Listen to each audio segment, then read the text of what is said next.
Hello everybody, Jennifer Maker here. Today we are going to learn how to make this really cool scarf.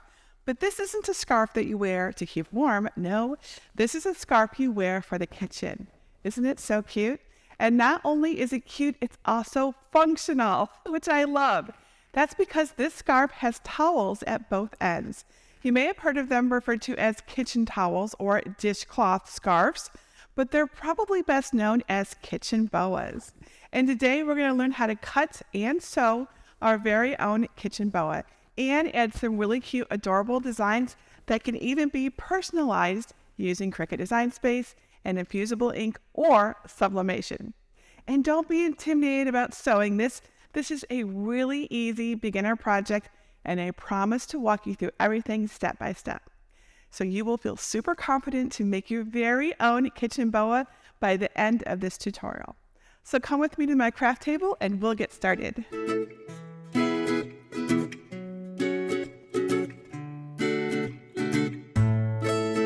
So if you've never heard of a kitchen boa, it's basically a scarf that you wear in the kitchen that has a towel attached at either end. You wrap it around your neck and then the towels are right there whenever you need them. So no more hunting all over the kitchen for one.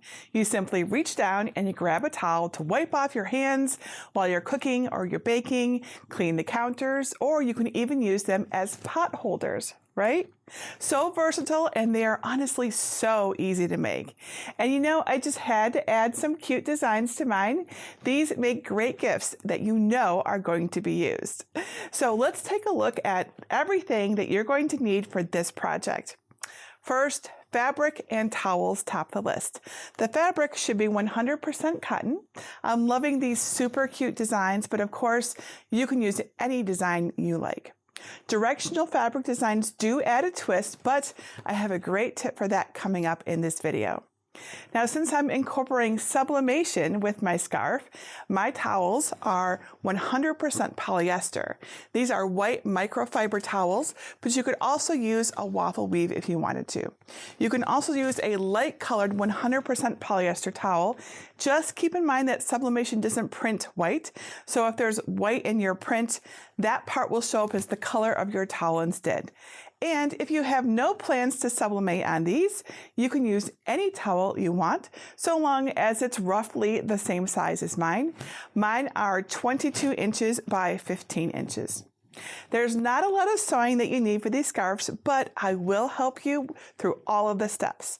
I found it a bit easier to sew the boa first and then transfer the designs to the towel areas. But if you're at all nervous about getting a good transfer, you can add your designs to the prepared towel pieces first. That way you can be sure that you love the transfer design before sewing everything together. If you're better at sewing, you might want to do it that way, or the reverse, right? And I'm going to show you two ways to sublimate your design on these. The first way is with a sublimation printer and paper. And I'll also show you another technique using a Cricut cutting machine and Infusible Ink transfer sheets. Depending on the size of your design, you can cut these sheets using any of the Cricut Maker or Explorer series machines, or even the Cricut Joy. We'll use a green standard grip cutting mat along with a brayer and weeding tool as well. Then we will need a heat press to transfer the sublimation designs, and of course a sewing machine to put it all together. For the sewing part, we'll use a rotary cutter, a ruler, scissors, clips, thread, and a regular household iron. And a beginner sewing machine like this is all you need, nothing fancy. Oh, and these kitchen boas are not just for the kitchen. Stick around to the end when I'll share another great place they come in really handy. So that's all the tools and materials that you need. Now let's make this together. Step 1. Sew the basic boa. Before we get started, I always get asked whether or not I wash my fabric before sewing. I think it's a personal preference for the most part. For me, if I'm gifting something, I prefer not to wash it first. That way the recipient can decide how they want to care for the item. However, you can certainly wash and dry the fabrics if you'd prefer, or if you're nervous about them shrinking. Okay, on to our project. First things first, turn on your iron and set it for the cotton setting, no steam. Measure the towel Mine measures 16 inches by 24 inches, but you can use any size you have available, really. I'm going to fold it and cut it in half so I have two pieces that are 16 inches wide and 12 inches tall with a cut edge at the top. If one side is smoother or looks like the better side, consider that the nice side and place them nice side up. Be sure to remove any selvage edge from the fabric and measure a rectangle that is 42 inches by the width of the towel. For my Kitchen Boa, I'm using 42 inches by 16 inches of fabric. Using fabric with an all-over design is easier since the pattern will look the same on either side of the person's neck. But if you want to use directional fabric, here's that tip I mentioned earlier. Cut two pieces with the pattern running the long way. Make them each half the length of the boa, plus your seam allowance. Then clip or pin them right sides together at a short edge so that the pattern goes a different way at either side of where you've pinned. And then the patterns will appear the right way when it's being worn. All right, so pin the cut edge of one towel piece to a short fabric edge so that the nice sides face each other. Pin the other towel piece to the other end in the same way. Sew along the pin lines on both sides of the boa. I used a medium length straight stitch on my sewing machine with a 5/8 inch seam allowance. Then place the sewn fabric pretty side up with the towel pieces stretched out. Fold the project lengthwise so that the pattern side of the fabric is inside. Make sure the sewn seams meet, then pin along the long open edge. We'll only sew the cotton fabric here, but a few clips on the towel layers help keep everything straight. Sew along the pinned edge using a medium length straight stitch from one end of the cotton fabric to the other with a 5/8 inch seam allowance. Lock your stitches to start and end at the seams with the towels, but be careful that you don't sew the towels together. Remember to remove any clips before you get close to them too. To see the finished scarf, reach through one end, grab the towel on the other side, and pull it back to turn the whole thing right side out. Adjust the scarf so the seam is in the middle of the back. Place it on a heat-safe surface and use your iron to press the cotton section flat. You can also preheat the towel areas for just a few seconds to smooth any wrinkles and remove moisture. Just adjust your iron settings as needed. Step 2, decorate your Kitchen Boa. You can put all sorts of fun designs on these. To get you started, I have free cut files and sublimation designs that you can use to customize your scarf. To find them, go to jennifermaker.com/467 and look for libraries in the red bar at the top.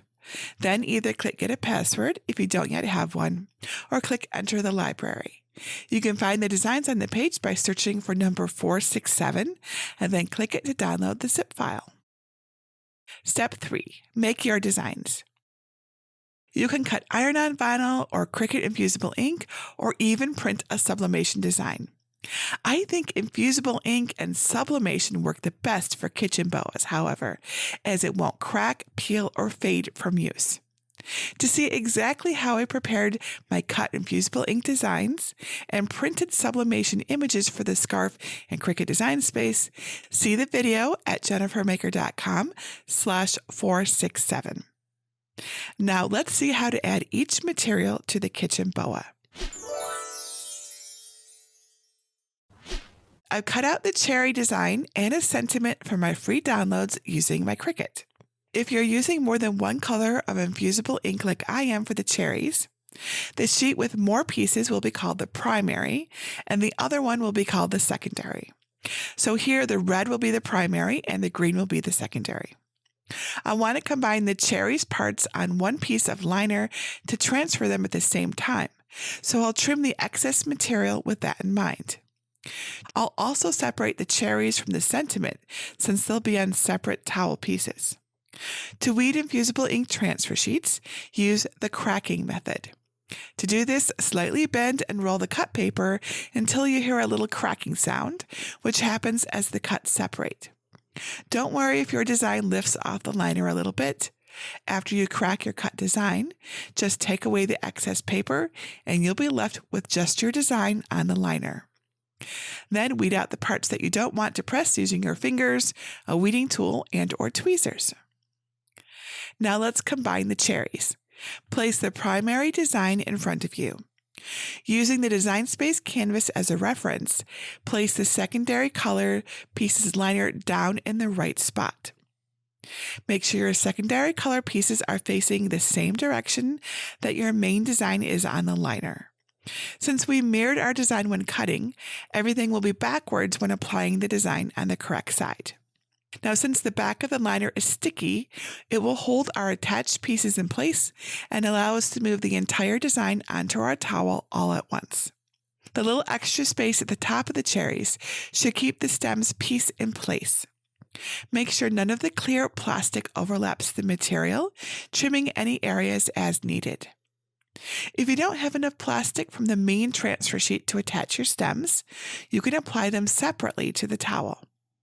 Here's what my combined cherry infusible ink design looks like. Now set your heat press to the right time and temperature. If you're using a Cricut EasyPress or the Autopress, use the Cricut heat guide over at jennifermaker.com/EasyPress. Since I'm using my Autopress and polyester towels, I'll set my temperature to 385 degrees Fahrenheit and the timer for 45 seconds. Make sure you have the proper ventilation by opening a window or turning on a fan. We already preheated the towels while pressing the scarf, but this is a good time to use our lint roller to remove any debris that can get in the way of a good transfer. Cut a clean piece of white cardstock so it fits under the top towel layer and slide it in one end to protect the back from stray ink. If you have space, put the other end of the boa in the pressing area and protect it with cardstock too, so you can transfer both designs at once. Just don't let the scarf twist. Position each design face down over a towel end and secure it with heat-resistant tape. Cover them with a piece of white butcher paper and press according to your instructions for your heat press. After pressing, remove the butcher paper, but let everything cool in place. Moving the scarf right away could cause ghosting or blurring of the image, since the sublimation process does not end immediately. After they have cooled enough to touch without burning yourself, you are free to remove the tape and reveal the designs. I really love how this turned out. Adding printed sublimation designs to the boa is just as easy. Once your designs are trimmed or torn, right? It uses the same steps, temperature and time. Just place the printed and trimmed sublimation designs face down on the prepared and protected towels instead of the infusible ink with the liners and keep going with the same steps. Remember, place clean white cardstock between the layers and white butcher paper on top to catch any stray ink. And we can use the same settings as infusible ink. So I set my temperature to 385 degrees Fahrenheit and the timer for 45 seconds. After everything has cooled, remove the tape and paper to reveal your finished creation. So, what do you think? Are you ready to make one yourself? I sure hope so. These really make such great gifts, and I love that you can combine different techniques, different fabrics, different colors, and designs to make each one unique and personal to whomever you're giving it to. And I mentioned earlier that these kitchen boas aren't just for the kitchen. I also think they would be perfect for outdoor grilling too. I think, in fact, you could probably find a lot of places where you could really use something like this. And I love using the sublimation techniques like infusible ink or their printed designs when a project will get a lot of use, especially on textured surfaces like towels. Since the designs are dyed right into the fabric, you can wash them like normal to get out any kitchen messes. And you don't have to worry that a piece might lift or fade.